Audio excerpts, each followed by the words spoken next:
The Manchester, Buxton, Matlock and Midland Junction Railway ran from a junction with the Midland Railway at Ambergate to Roseley north of Matlock and thence to Buxton. In time, it would be part of the Midland Railway's main line between London and Manchester. Now in this episode, we're going to be focusing on the section around the Millerl Dale station towards the Lime Kilns. Now, majority of the section of the disused railway is now converted into what we know as the Monsal Trail. Now, I'll get more into that in some further prequels. So in today's video, we're going to focus on the section between Millerl Dale viaducts and the Millerl Dale railway station towards some lime kilns that were slightly more to the west. We'll be starting our route today at this section where the Millerl Dale viaducts begin, heading westwards towards the Millerl Dale railway station, and then slightly more to the west towards the station quarry and the lime kilns where we're going to finish this episode. Now there are two Millerl Dale viaducts that split just before you get to the Millerl Dale railway station. There is a disused section of the viaduct that goes this way, you can see, and it is fenced off towards the station. But to the left here, we're still on the trail that splits between the two viaducts. Here you can see the disused section.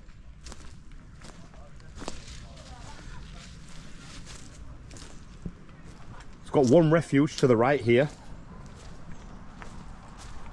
Before we do head back onto the trail, thought I'd just show you the disused section, which is gated off.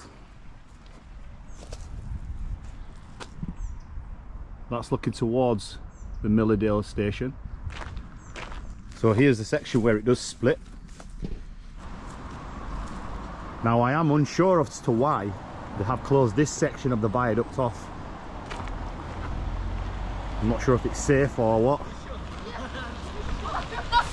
Now this is the walkable section of the viaduct where it splits. And this is our route heading down towards the Millerl Dale railway station. Now if we just take a little cut here, the disused section that you've just seen of the viaduct was opened originally on the 30th of May 1863, which was part of the original line.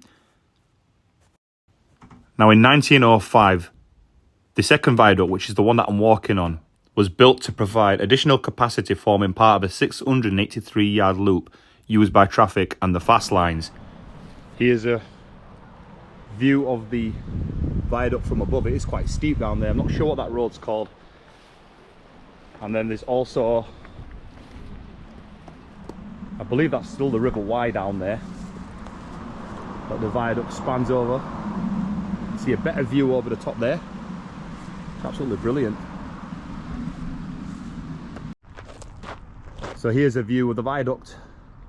So if we take you over to the other side, and it is quite steep looking down that way, looking at the river, look how nice that looks. I'm going to ping the drone up and show you what this viaduct looks like from the top.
So this is the original viaduct, which is adjacent to the Millerl Dale station. So it's a height of 80 feet, which is an elegant design. So obviously it's got the two parts to it. It's got these 3 30-foot masonry arches, and the longer section down there are apparently 95 feet, and they consist of 5 offset ribs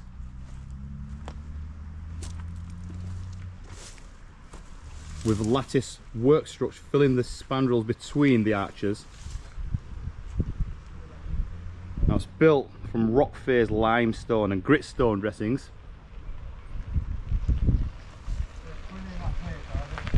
which were used for the abutments.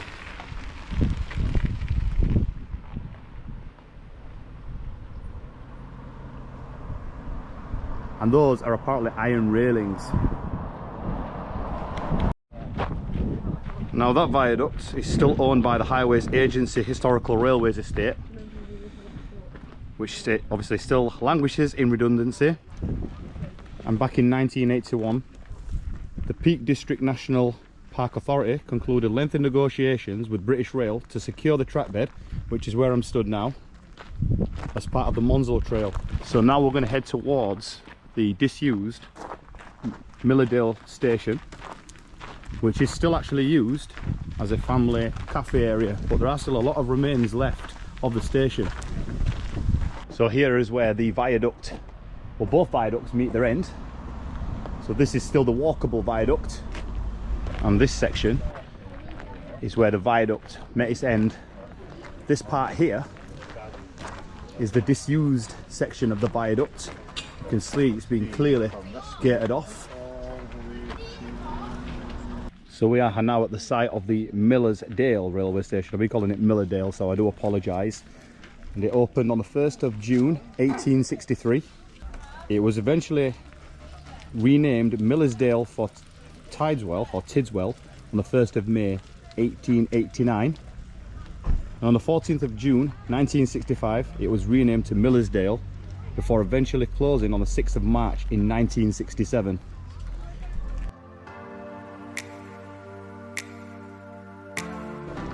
So here we have a little bit of information on the station. So it was built in 1863 by the Midland Railway at Millerl Dale, like I've just mentioned. And it was an important railway junction where Buxton passengers made connections with express trains running between London and Manchester. And it originally had 2 main platforms, but in 1905 3 further platforms were added, as well as the construction of the second viaduct, which is what I mentioned down there. And it was one of the few stations in England to have a post office. So I'm stood on where the main station platforms, which was part of the original line of the station. You can clearly see they're still intact. Now the station buildings over there are now used for like toilets. It's like an ice cream parlour and a little cafe. Very well preserved still. You can see the platforms were quite lengthy, going towards the quarry. Now to the left here, just going back on myself towards the viaduct, you would have had the other side of the station platform, which I'll just put up a picture. And like I said, there was an extension to the station from the new viaduct, leading to the opening of another station building down to the left down here.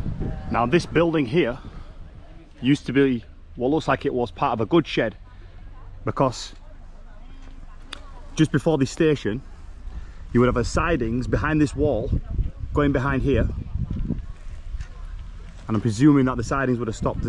On the picture you can see the picture of the sidings, the train stopping just behind this wall. Here you can see this is the current car park for the Millerl Dale station, but the line would have come in here and there would have been the sidings which would have stopped just about here. Here's a view of the station heading out. Now down there would have been the later built station buildings. I'm now walking on the opposite platform to before. Brilliantly well preserved. Here's a view of the station looking back. See, this one's slightly longer here. Now here is where you would have had the sidings that went in towards that goods shed. Our track bed would have then continued right through these trees. Coming out of the site of the Millerl Dale station, just to the right of me, you would have had the station quarry. They were around here somewhere. Anyway, back on the trail towards Wydale, and we're going to be approaching some lime kilns, a viaduct, and then further on we've got quite a few tunnels to see.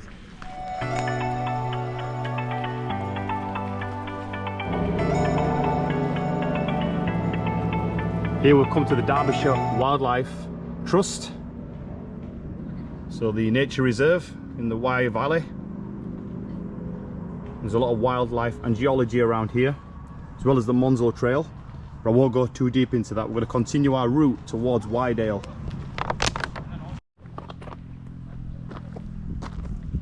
So we'll come to this little wooden structure which has been carved out as an old steam locomotive, and then there's a little post here giving you a bit of the history on the line, which is great. So obviously the Monsal trail, it closed as a train line in 1968. Obviously carried for passengers and freight.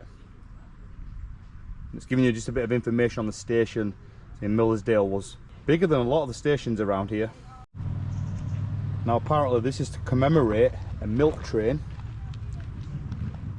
which collected local milk from Millerl Dale and lime from the lime kilns and stone from local quarries. There's one round here now, so they were transported all over the country.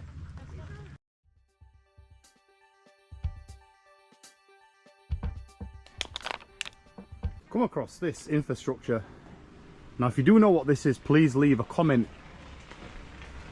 Now it looks like it's man-made of a stone base with an iron top. I'm not sure now, I'm not climbing up there. It looks like there's some pipe.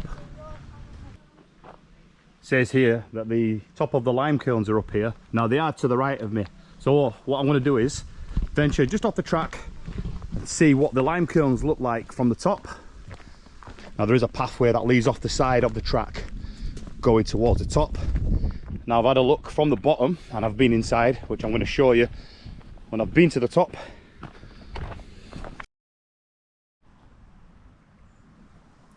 So we are on top of the lime kiln. Now these were added in the 1920s and they were built in rock cut kilns that were opened in 1880, and they worked on 1944. Now during the 19th century there was an increased demand for quicklime for the chemical and steel industries and for the agriculture. And to meet this demand, many limestone quarries and kilns opened next to railways where coal could be easily brought in and then processed. Now during the 19th century there was an increased demand for quicklime for the chemical and steel industries and for the agriculture. To meet this demand, many limestone quarries and kilns opened next to the railways where coal could be easily brought in and processed. You can see here they've got like an old replica wagon I'm guessing would have tipped. You can see the mechanism here, all the stuff down. You can clearly see that they've been capped off. There's two of them. And you can actually get in from the bottom. There's a little track just running around the top of the pits. Obviously this one's just a little bit more grown over. Looks like there was a track that went through this fence, but it's been gated off. But this is from the top. Brilliant to see. So we're going to go back down onto the track and take a look at the lime kiln from the outside, and we can even venture in. Looks like we've got part of a railway sleeper here as we go back down.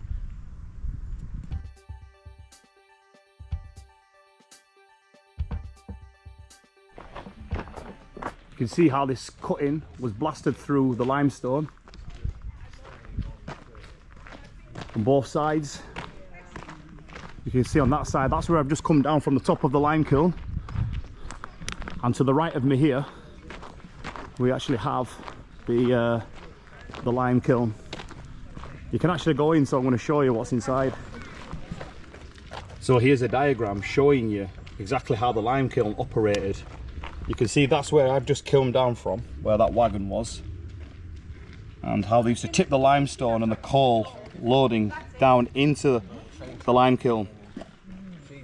And it says here, firewood at the bottom of the kiln to set a light to start the burning process, and then after the burning process, the quicklime was then removed through the eyes at the bottom of the kiln. So here's just a view of the lime kiln from the outside. That's where I was stood on top, and I've walked down that pathway to get back onto the line.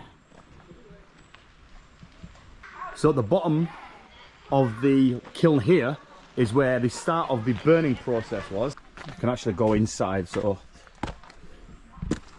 I'm guessing this is where the burning process was, right here. And loading would have been down here somewhere.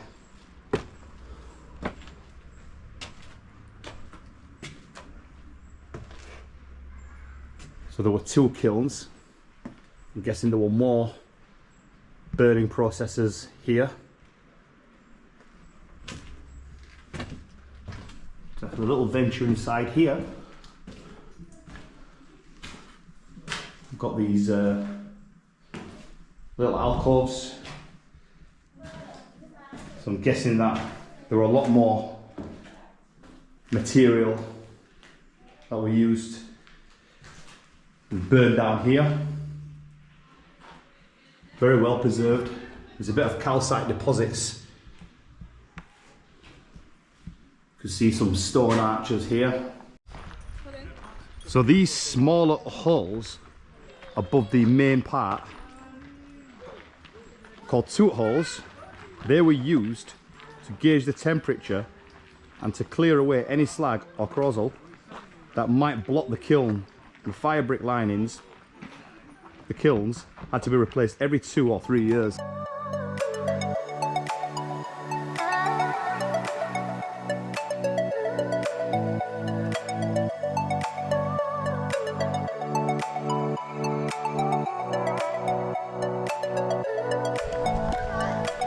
Hope you like those views of the lime kilns.